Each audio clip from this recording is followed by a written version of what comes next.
Hi guys, and welcome back to my channel. My name is Sarah Birch, and this here is my sidekick slash emotional support dog slash best friend in the whole world, Darla. Darla, say hi. Oh. I gotta go back to the mic, but I don't want to. Oh my god. I do a few things on this channel, but lately I've been focusing on true crime content and telling you guys some lesser known stories and Canadian stories, not all Canadian stories, that are so unbelievable and will really make you think about humanity in a new way. I won't go on for too long. I know you guys want to get straight into the case, but I will quickly just ask you slash beg you to do me a favor and make sure you subscribe and hit the notifications while you're here checking out my channel. And make sure you like this video, leave a comment, share it with a friend. All of those things go a really long way to help grow my channel. So that's that for me. I will get right into the case now. Without further ado, let's get into it. So today's case takes place in the town of Kalispell, which is in northwestern Montana. This is described as like a low-key, quaint, chill place for people to live. It's ideal for people who like to hike and be outdoors. You know the type of people that I'm talking about who would absolutely love living in a town like this. Definitely not for city folk. The town is located in Flathead Valley, which is in between Flathead Lake and Glacier National Park. So you can only imagine the views from this town are magnificent on all sides. I've never been to Montana, but of course I've always wanted to go to Montana. It sounds amazing, but especially after looking at some photos while researching this case of Glacier National Park, it has been quickly added to the top of my bucket list. It looks absolutely amazing. The victim in today's case is Cody Johnson, so let's talk a little bit about his backstory. Cody was born on April 8th, 1988 in San Jose, California. So he actually wasn't born in Montana, he was born in California, and that was where he was raised by his mother, Sherry.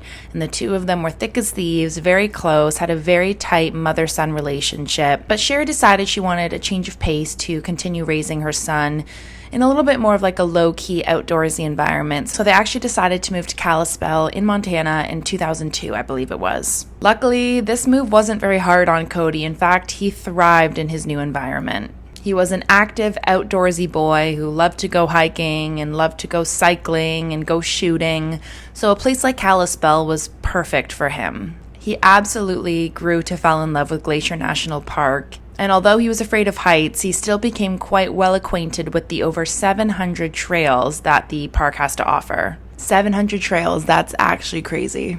Cody was said to be, a laid-back, fun-loving, charismatic person who had tons of friends and always was one to crack a joke and not take life too seriously.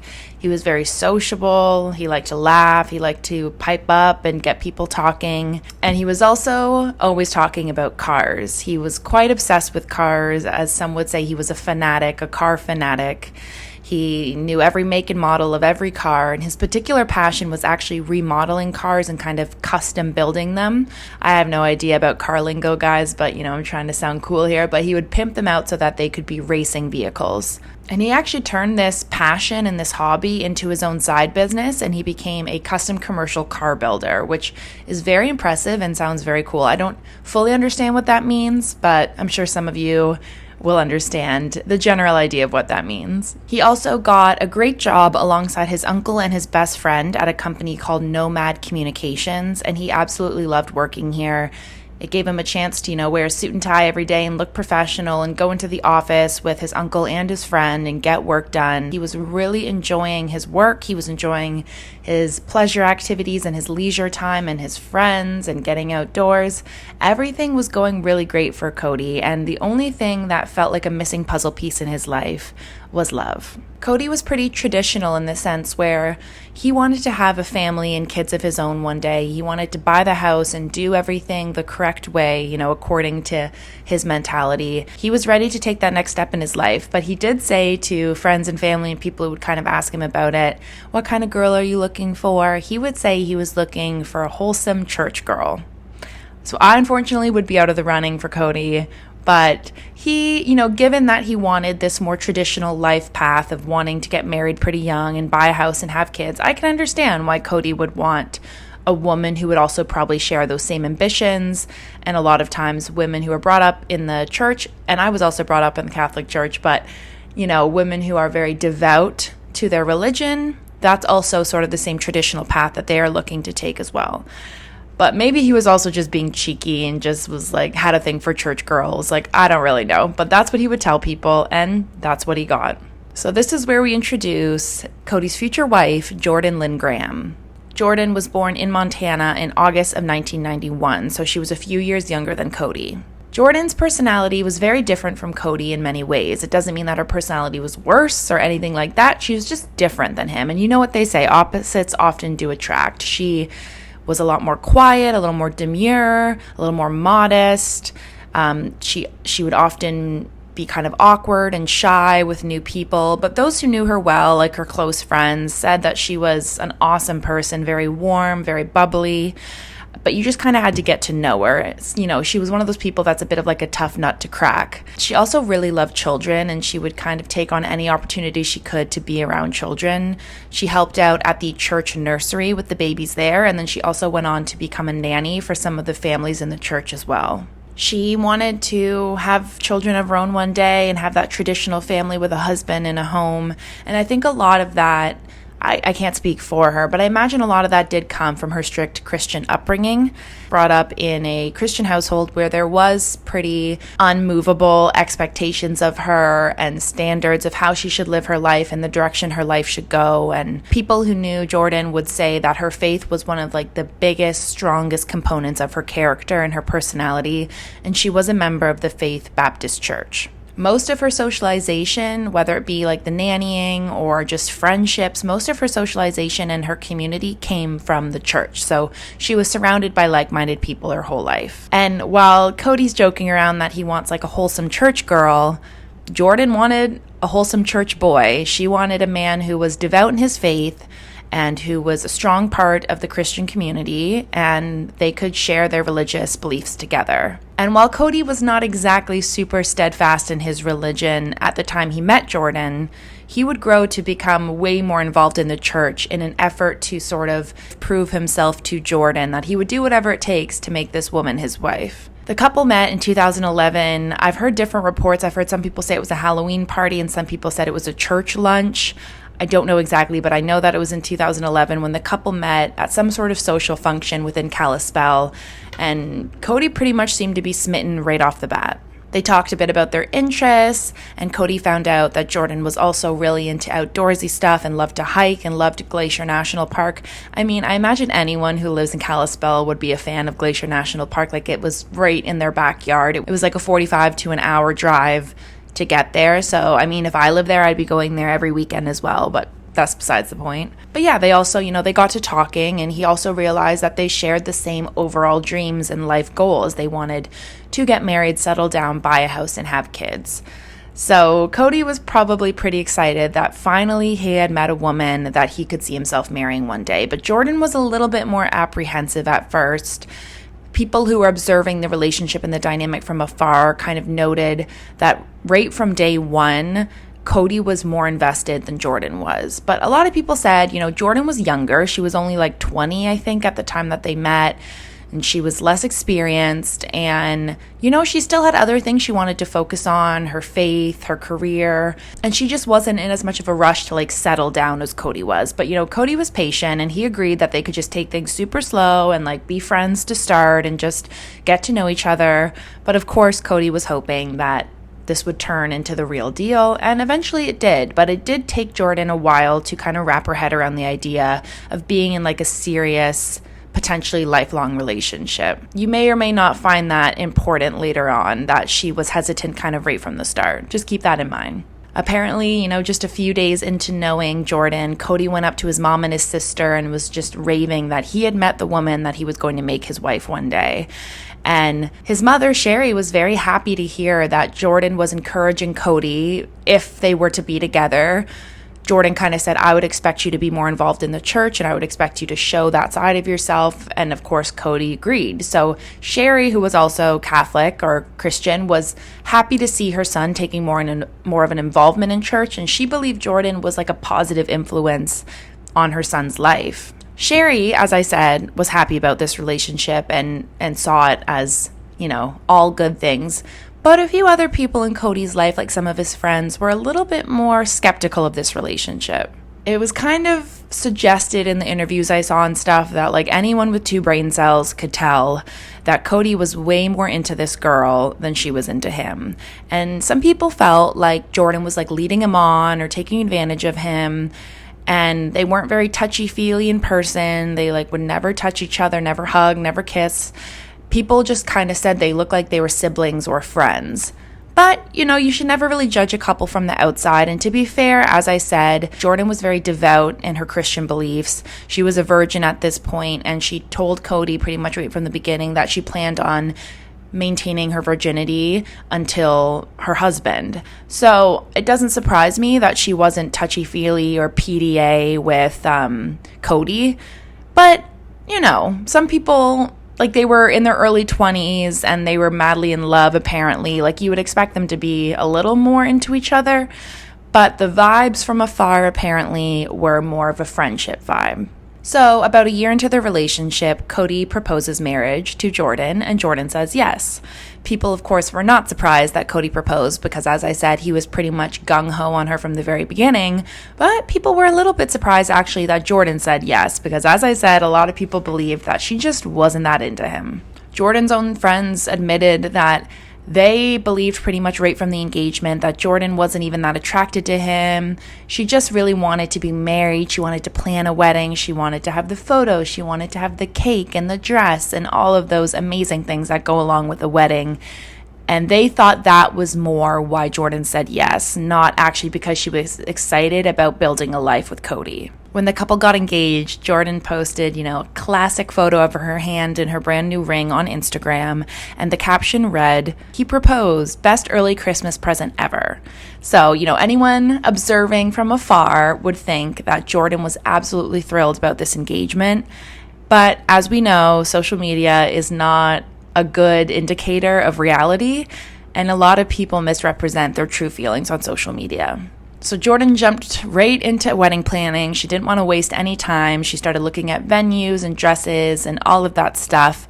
And she asked her best friend, Kimberly Martinez, to be her matron of honor. Of course, Kimberly said yes, although she was a little bit worried about Jordan's doubts and Jordan's mentality going into the wedding. Was she excited? She was excited for the planning part, I think, not the actual wedding. Whenever that would come up, she would get kind of irritated. Did she ever express any doubts? Maybe Cody wasn't right for her? She had asked me a couple of times if she was making the right decision, and I told her that I couldn't answer that question for her. I told her that if you have second thoughts about this, you need to talk to him about it. So let's get into the wedding. The couple got married on a beautiful summer day on June 29th, 2013. Obviously, I was not there, but based on the photos and videos I saw, it was like your typical traditional large wedding. Jordan looked like a princess in this big white gown, and she had a tiara on. Cody looked very handsome in a tuxedo, black and blue tuxedo. The photos are lovely from what I saw, and the couple look really happy in the photos. However, apparently when Jordan was walking down the aisle towards her soon-to-be husband, she was shaking her head and hysterically crying, which, a lot of people found to be weird. Clearly, people commented on it after the fact. But, people have weird reactions to these type of things all the time, whether it be a wedding or a funeral or a birth of a child. These type of big life events, these momentous events where there's a lot of pressure and there's a lot of eyes on you. I think it's normal to have bizarre reactions. So, people just kind of let it go. They were like, oh, she looks a little unhappy and a little stressed, but whatever. She's probably just nervous. And I do think Jordan was nervous because Jordan, as I said, was a virgin. And, your wedding night comes around and there's one thing in particular that's expected of you.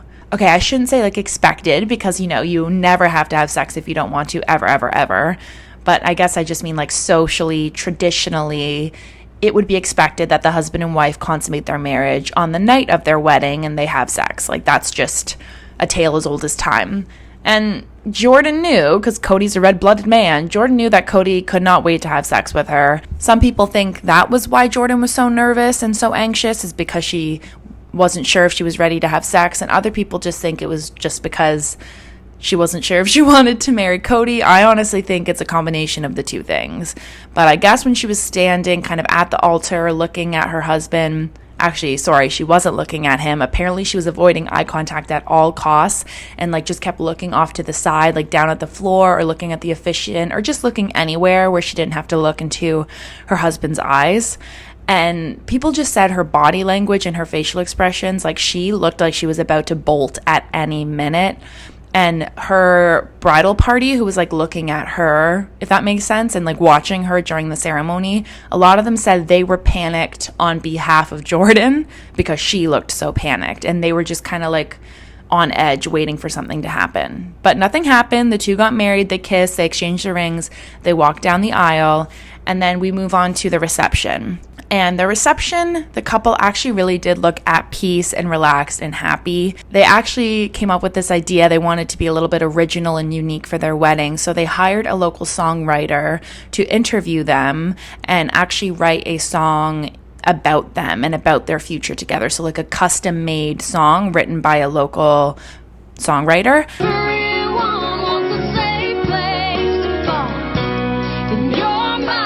I used words like, "You helped me to climb higher for a better view. You're my safe place to fall. You never let me go." But yeah, the two happily danced the night away to this custom song that was written just for them and their love story.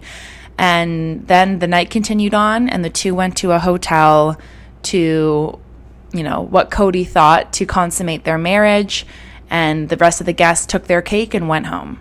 Apparently, the couple did not have sex on their wedding night. Jordan was not feeling it. She was not down. I've heard different things. I've heard that she just told him she wasn't ready, but I also heard that she was using the excuse that she had her period, which was not true, but they did not consummate their marriage. And, you know, I imagine Cody was just like, oh, okay, no problem, because, you know, the two were married now. Of course they were going to have sex in the coming days, coming years at some point. The next day, they left the hotel and they actually moved into their brand new home as a married couple, you know, crossed the threshold into their new life together.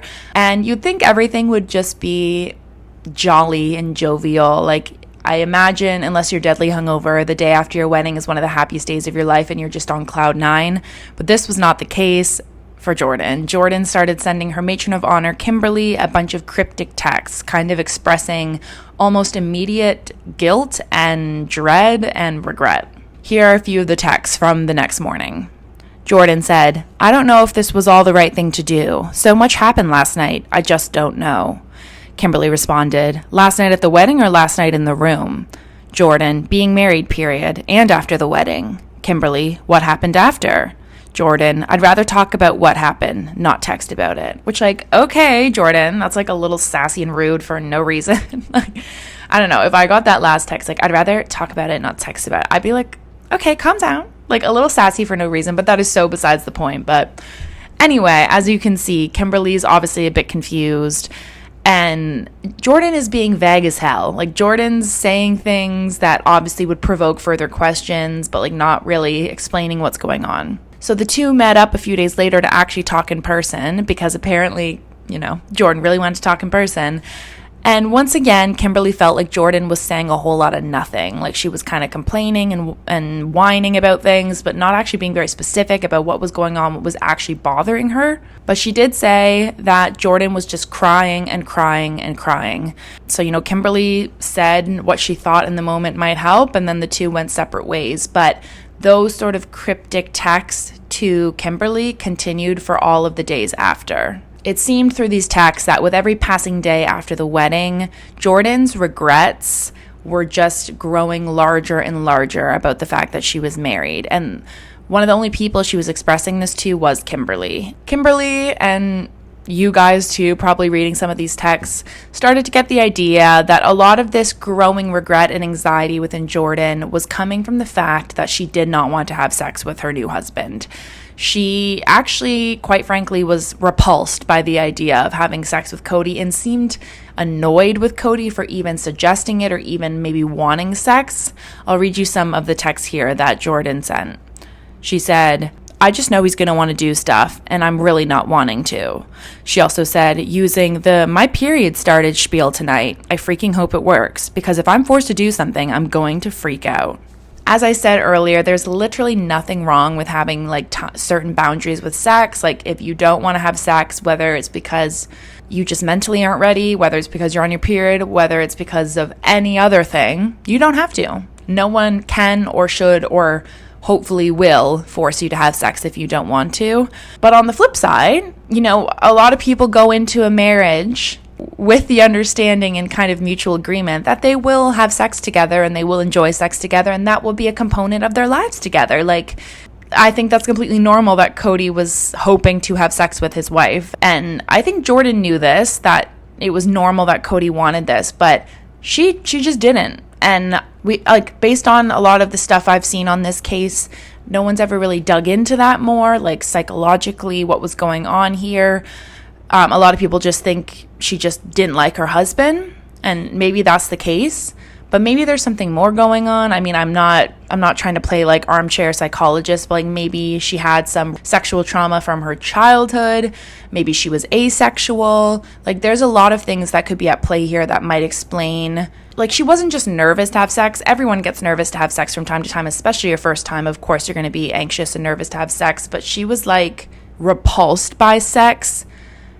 I mean, again, some people are. Some people are asexual. Some people have no sex drive at all. That's not what I'm saying. It's just like when you are brand new into a marriage with your husband, they call that the honeymoon period for a reason. You know, like that is the time when you guys are going at it like rabbits most of the time, because you're just like so excited about this new chapter together. Like that's not everyone's experience, but that's kind of what a lot of people would expect going into a marriage, is that you guys are going to be having sex nonstop for, you know, the first year probably, and then naturally things kind of trickle away as you get older and older. But the thing with Jordan is it wasn't just nerves, like I said. It's not like she was sending texts to her friends kind of being like, oh, I know he really wants to have sex and I want to, but I'm nervous, or oh, I hope he'll be patient with me while I da-da-da. Like, she just straight up sounded rude, and she sounded exasperated at her husband's existence. And that's what's confusing for a lot of people, is like, why did she even bother getting married if she didn't want to go within a few feet of her husband? So at this point, it's been about 7 days since the couple said I do, and you know, life goes back to normal for everyone else around the couple, but the couple finds themselves facing more obstacles than they ever did before, only 7 days into their marriage. However, all these struggles and obstacles and conversations about sex would just simply cease to exist when Cody Johnson was reported missing on July 7th, 2013. Everyone saw Jordan and Cody on the Sunday night. They went out for dinner at Dairy Queen together after a church service, and then the couple left together around 8:30 p.m. and went home. But Cody didn't show up to work the next day on Monday morning, and Cody was super reliable about showing up to work. And again, he worked with his uncle and his best friend who knew him really well, and they were immediately concerned when Cody didn't show up for work, wasn't answering his phone. And so they started to panic, and they thought maybe it was time to file a missing persons report. I know you might be thinking, why isn't his wife, Jordan, filing a missing persons report? You think she would be the first person to realize that her husband is missing. So the same day that Cody's friends and coworkers are deciding if they should report him missing to the police, Jordan is also at work, and she works with this woman named Hannah, who's also her friend. And Hannah said that Jordan was at work that day just skipping around, smiling, giggling. Hannah said that she'd never seen Jordan in such a good mood.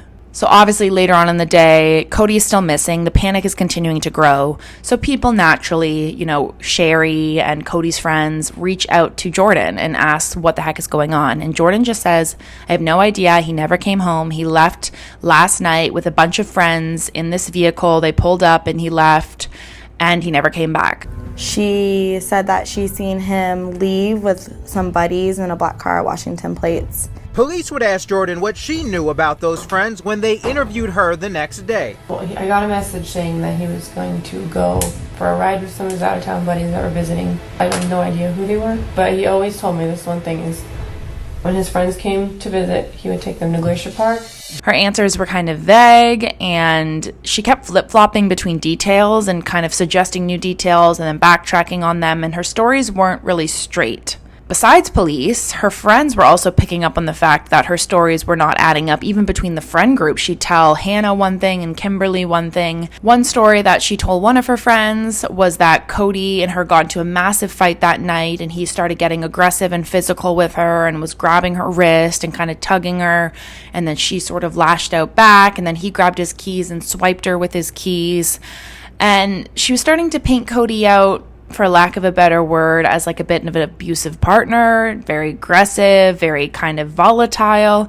And this was not the Cody that anyone else knew, but you know, you never know what goes on behind closed doors. Under the same sort of narrative that Jordan was painting, that Cody was potentially a dangerous, volatile man, she told police that the reason she hesitated to report him missing was because she was scared that when he came back, which she believed he would come back, he would know that she kind of wasted the police's time by filing a report, and he would get mad at her, and she was scared of that happening.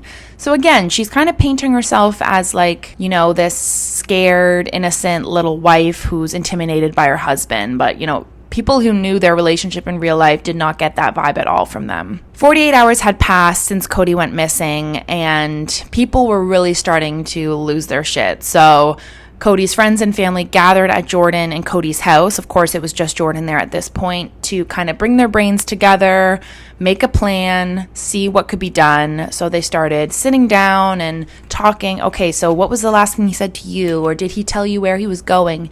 They were also looking on his social media. They were looking through his bank statements. They were doing anything they could. They were desperate at this point to try to find their friend and their son and their brother.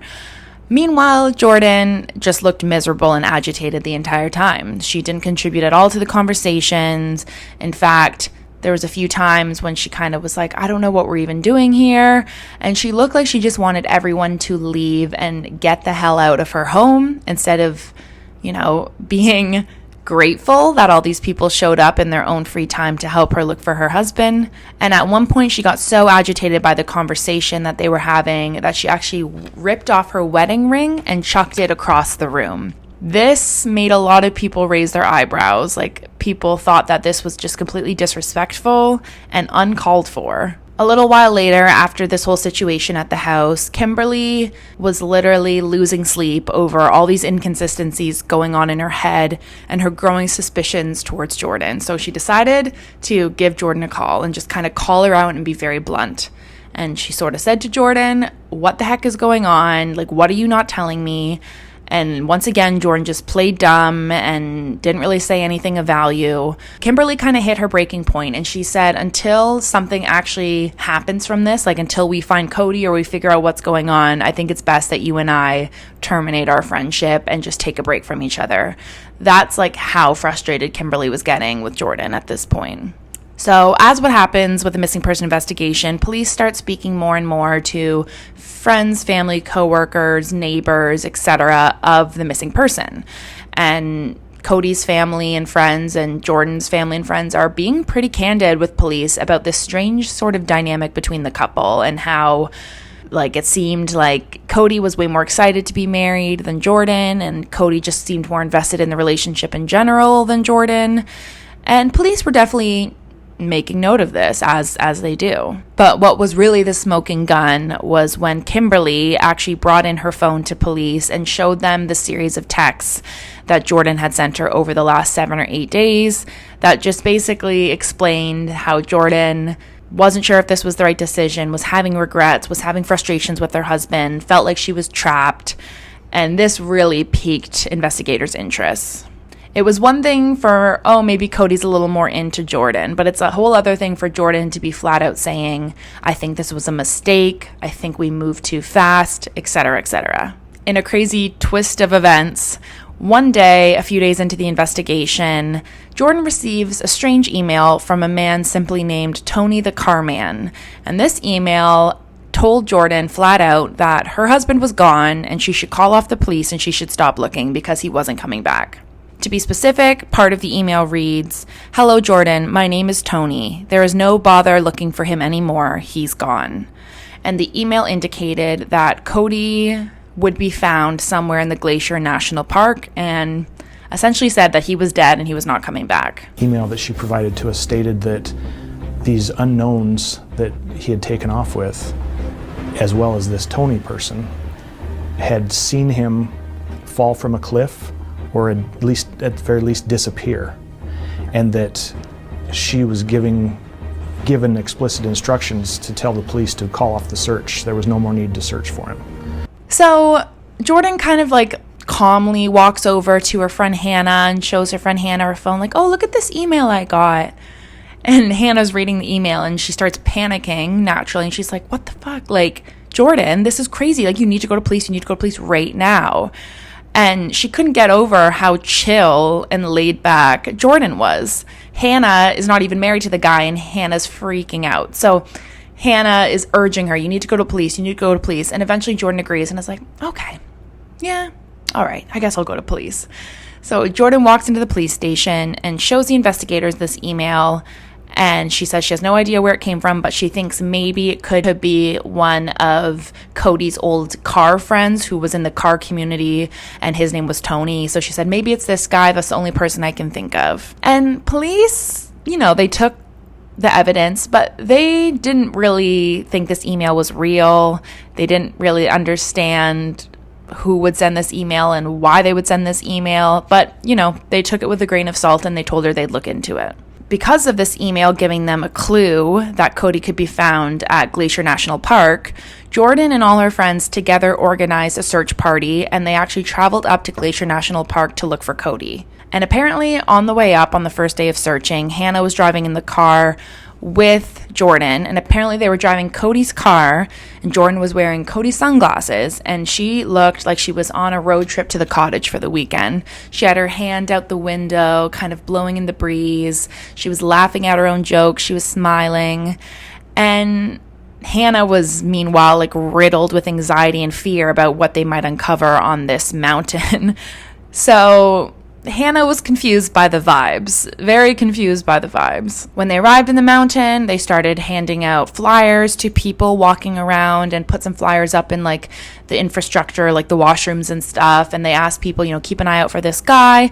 They're searching as far as they can, searching every crevice, behind every tree, and they can't find Cody anywhere, obviously. And when I say they, that's not exactly accurate. There was one person in this they that wasn't doing anything, and that was Jordan. Apparently Jordan was standing there literally twiddling her thumbs, watching her other friends like Hannah search around this entire park for her husband. And Hannah said in an interview that she was so frustrated by this. Like, these people are taking time out of their busy lives and their personal lives to help you find your husband, and you're just standing there twiddling your thumbs. Meanwhile, this same day, police reach out to this Tony character that Jordan suggested they talk to, who used to run in the same car circles as Cody. And Tony was cleared pretty much right away. He had no idea that Cody was even missing. He had no idea what this email was about. But they still needed to figure out who sent this email and why.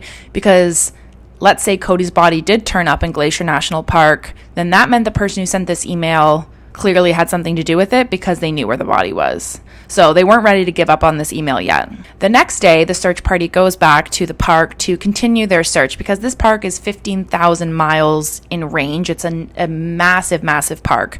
So it would take them days and days to potentially find a body or evidence or anything like that. And things were different this second day. Hannah noted that the second day, Jordan just had a different energy about her. She was up and at 'em. She was leading the group forward. Come on, guys, follow me. Let's go. She was kind of taking charge. And people would try to stop her. Like, oh, wait, let's go check over this cliff. Or, oh, I saw something over there. And she would just keep plowing forward. Like, nope, let's go. I know where we should go. I have a feeling it's over here. I have a feeling it's over here. And people were kind of like, okay, let's just follow her. And she kept going on this very specific path. So there's this trail called the Loop Trail, which is one of the more popular trails on Glacier National Park. It's a very dangerous trail. People were just following along behind Jordan, but they were a little taken aback at this newfound energy and motivation that Jordan had. And Jordan led them to this cliff. And what do you know? She looks over this little cliff edge, and there was a wall up So she had to like climb over the wall and look over this cliff edge. And she just turns back to her friends and to her brother. And she's like, oh, I think he's down there. I see something. And everyone is absolutely shocked, disturbed at the idea that he fell down off this cliff. And they're like, wait, what do you mean? So I guess her brother jumped over very carefully and looked over the cliff, and he could see something down there, but it was so far away that they couldn't be sure. Right away, her friends were like, how the hell did Jordan know to go to this specific area of the park and this specific cliff and to look over the edge? Like, in what world did she just magically stumble upon this undisclosed location? However, they did see something down there, and they called the park rangers, and the park rangers called the FBI, and everyone sort of decided what their next step was going to be. And because this would be a serious recovery mission with a lot of potential danger involved, they decided to plan it for the next day. So they had time to do proper preparations and safety training and everything like that. So the next day, the park rangers are readying themselves to cascade down this 200-foot drop off this cliff. And actually, one FBI agent volunteered to go down with him because he felt like he needed to be down there to properly assess the scene from a criminal point of view and to identify the body and look around for evidence, look around for clues, all that stuff. So props to this FBI agent, but he volunteered. They tied a rope around his waist, just a rope around his waist, and they lowered him down the 200 feet down this cliff. When they were at the bottom, they did see a body floating in the water. Pretty much exactly where Jordan said she saw something, Cody Johnson's body was lying in the water, and there was some severe damage. Granted, he had been out there in the elements for quite a few days, but a forensic investigator who was trained with this sort of stuff, he surmised that he went down head first and was going to land on his head, so he put his arms up, instinctively to try to break the fall. So most of the damage was to the top of his head and his arms. And I don't even want to think about what that would look like. The body was at the bottom of this large waterfall. So if you imagine a cliff and then there's waterfall going down and it's this steep drop, and then there's a pool of water at the bottom. So that's a 200-foot drop, and that's where the body was found. They looked at the wallet that was in the pocket of the body, and it identified that it was Cody Johnson. So they had to go and tell Cody's friends and family and loved ones that they found him, but he was tragically not alive. And as you can imagine, Cody's friends and family were distraught and devastated at this news, that not only was their beloved family member and friend dead, but that he died in such a horrific, terrifying way. Imagine trying to picture your loved one and what their last moments would be of plummeting headfirst down a 200-foot cliff and just having sheer fear and panic and helplessness in that moment. It's really something I think that would plague you for the rest of your life. However, one person who didn't seem particularly upset or disturbed was Jordan. In fact, when they found the body, she turned to her friend Hannah, who was standing beside her, and she said, okay, now that the body is found, we can have the funeral and the cops can stay out of it. I'm just gonna let you process that. But police were not about to do that. Hell no. This made police even more suspicious than ever that this girl somehow magically knew exactly where the body would be found. And also, they knew within a few hours of talking to Cody's friends and family that Cody was really scared of heights. He loved hiking, but he did not like heights. And there was no way he would be so reckless as to step over the fence and kind of peer over the cliff or mess around on the cliff. That was just not his nature. Also, he was a brand new married man, literally on the cusp of life, just bought a house, thriving in his career, a brand new wife. Because of course you might think potentially this was a suicide, but there was just no motivating factors for him to commit suicide, especially in this way. Meanwhile, Kimberly is really suspicious now, and she's replaying these text messages in her head that Jordan sent her. One of those texts being, I haven't stopped crying since I was married. I wish someone would have stood up and asked me what I wanted, but I can't go and change anything. I should be happy, but I'm just not. I don't feel like myself. And Kimberly was thinking about just the timeline of everything, and after she received texts like that, she would tell Jordan, just talk to Cody. I'm sure he'll understand. Just be honest with him about what you're feeling. And Jordan would say things along the lines of, I can't, it would absolutely break his heart, I can't tell him. And I think she's referencing two things here. I think she's referencing the fact that she doesn't want to have sex with him. And I think she's referencing the fact that, honestly, she just probably doesn't want to be married to him. And she's right. Those two things probably would break Cody's heart. But you can survive a broken heart. You can't survive a 200-foot fall off a cliff. And Kimberly's suspicions grew to reach absolute certainty that Jordan had something to do with this at Cody's funeral. Apparently at the funeral, when everyone else is weeping and praying and reaching to each other for consolation, Jordan was kind of sitting by herself at the front row, texting on her phone and smirking and kind of giggling to herself while she texted. And people who didn't even know Jordan, just like people who showed up from Cody's life to the funeral, were actually appalled and disgusted by this behavior. And after the funeral, this is when Kimberly said, "I was absolutely positive that she did it."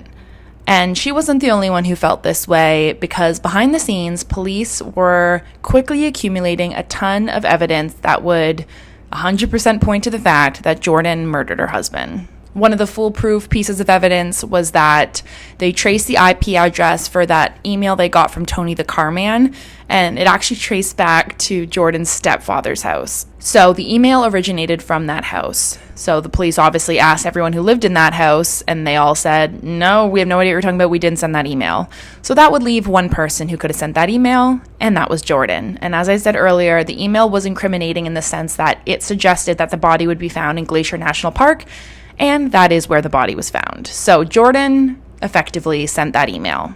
Obviously, her intentions were to try to get the investigation to stop and get people off of her trail, but that it kind of did the complete opposite. It actually incriminated her more and got people more suspicious. A second piece of evidence that they were going to bring to court against Jordan was that there was CCTV footage from a camera at the entrance of the Glacier National Park that showed two people entering the park inside of Cody's car, and these two people were Jordan and Cody, and this was the night of July 7th, I believe, and this was at 9:17 p.m. Finally, her cell phone records were traced, and it showed her phone was pinging off a location that was also in the same area as Cody's location, and both of these locations were together at the same time at Glacier National Park.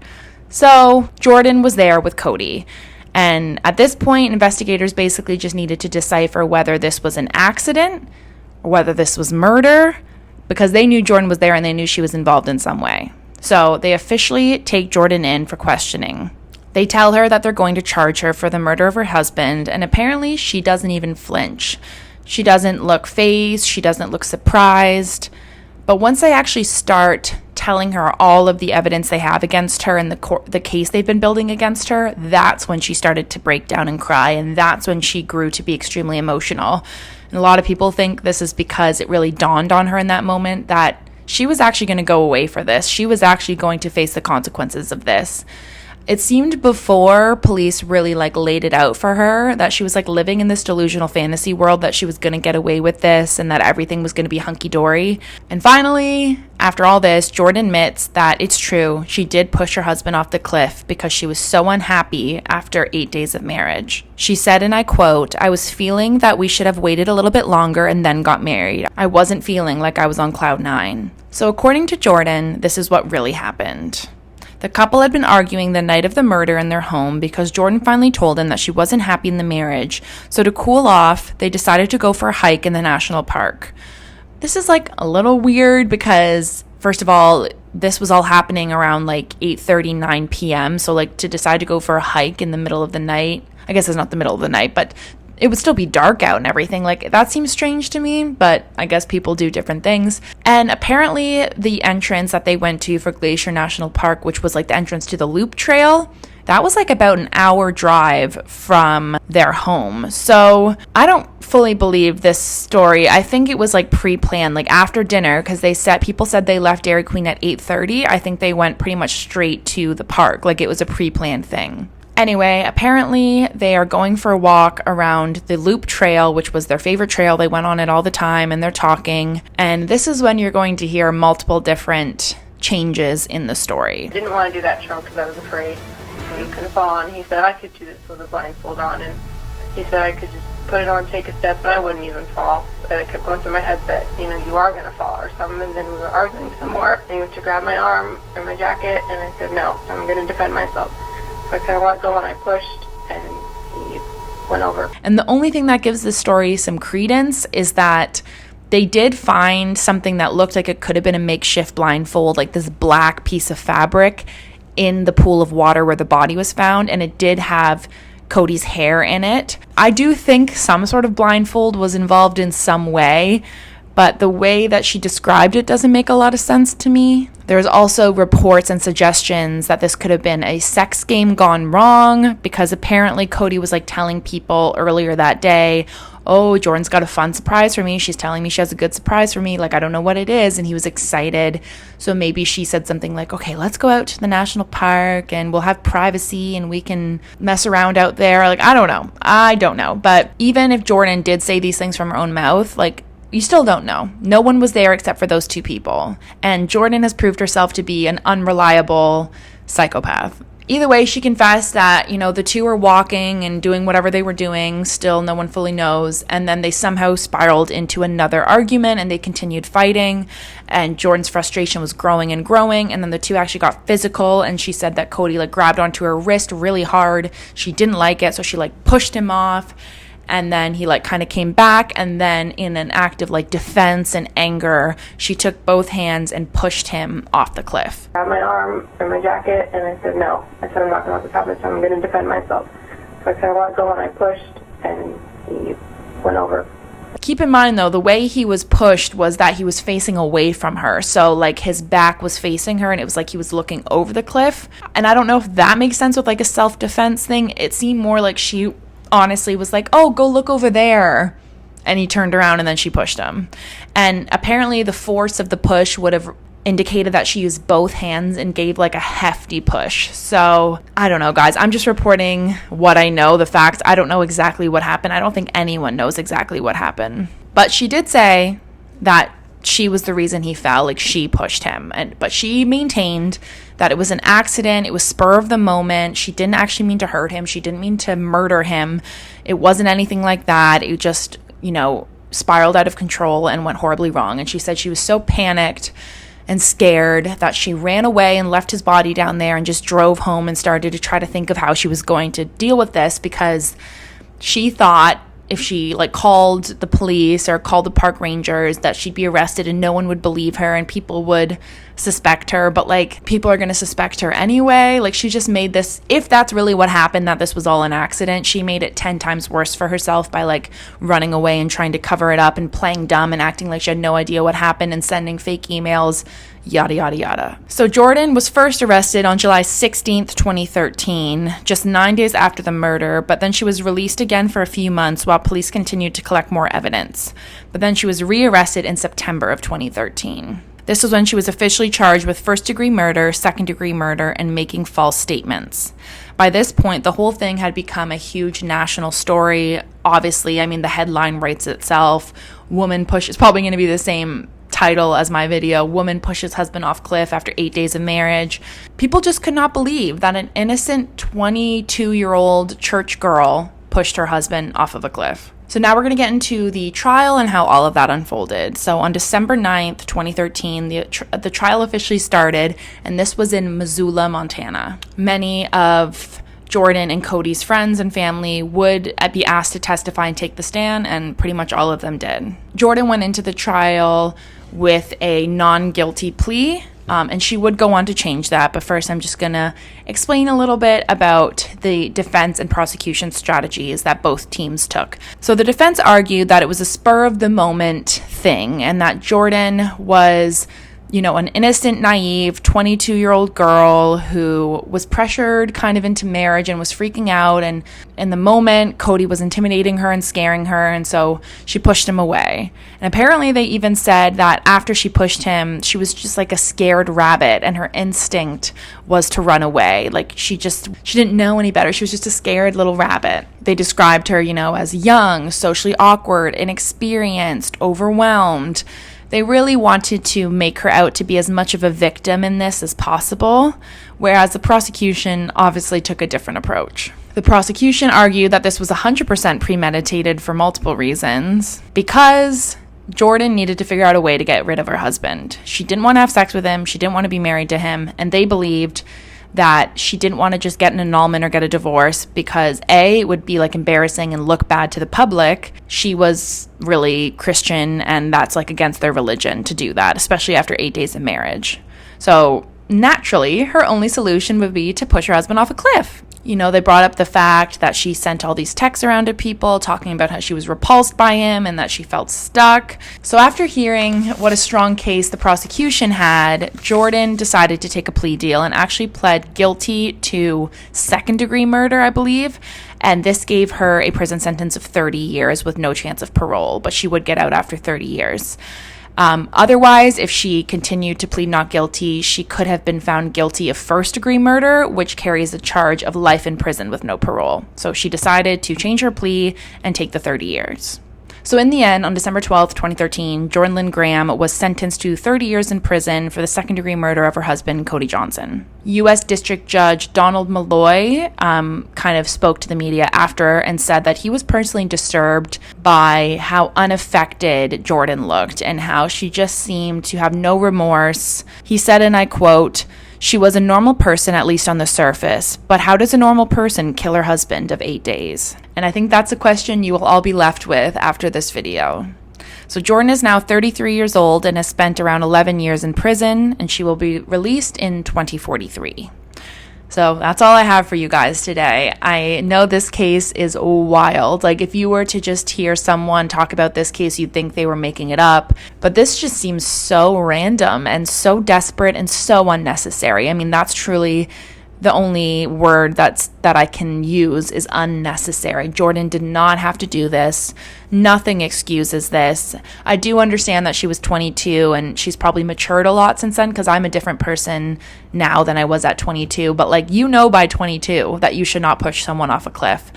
So this whole young, naive, introverted excuse just doesn't work in this case at all. Anyway, let me know what you guys think. I hope you enjoyed this case, and I hope that you stick around for more cases in the future. I'm trying my best to get one out every week, and I also have quite a few in the catalog if you want to go back and watch some of those. Darla's in pretty much all of them. So even if you're just here for Darla, guys, make sure you subscribe, like, comment, and all those things. I appreciate you so much. Make sure you stay safe, stay well, and be kind.